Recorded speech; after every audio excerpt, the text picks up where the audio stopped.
एक दफा का जिक्र है कि एक अजीब व गरीब गांव में, जिसका नाम लियो था, और एक परजूश लड़की मियाँ रहती थी। वो लाजिम व मलजूम दूसत थी, एडोंचर के लिए उनकी मोहब्बत की पाबंद थी।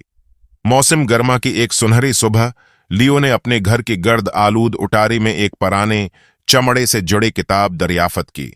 ये पेचीदा नक्शों और खफिया फैलियों से भरा हुआ था। मामा हल करने के लिए बेताब होकर वो मियाँ के घर पहुंचा। सूरज को अपनी पीठ पर रक्स करते हुए उन्होंने एक सनसनी खेज तलाश का आगाज किया।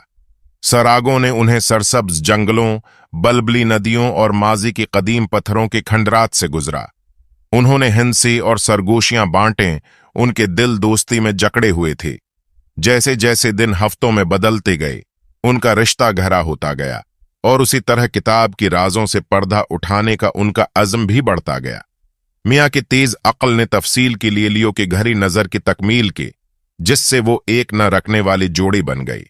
एक शाम टमटमाते सितारों की छत के नीचे उन्होंने आखिरी सराग समझा। उसने एक कदीम बलोत की दरख्त की तरफ इशारा किया, जिसकी जड़ों ने खजाने को छिपा रखा था। कांपती हाथों के साथ उन्होंने उसी तवील अरसी से भूले हुए खतूत का एक जखीरा जाहिर करने के लिए खोला। उनके सफ़हात माजी की नस्लों की मोहब्बत और महम जुए की कहानियों से भरे हुए थे। इन खतूत ने माजी को हाल से जोड़ दिया, और दोनों दोस्तों को एहसास हुआ कि उनका अपना एडोंचर सबसे ज्यादा प्यारा खजाना है। मुस्कुराते हुए मियाँ ने एक खत लियो की हवाले किया। ये अब हमारी कहानी है, इसने कहा, और उन्होंने एक वादा के साथ इस पर मेहर सबत कर दी। साल गुजर गई और लियो और मियाँ की दोस्ती एक घरे मुस्तकिल मोहब्बत में बदल गई।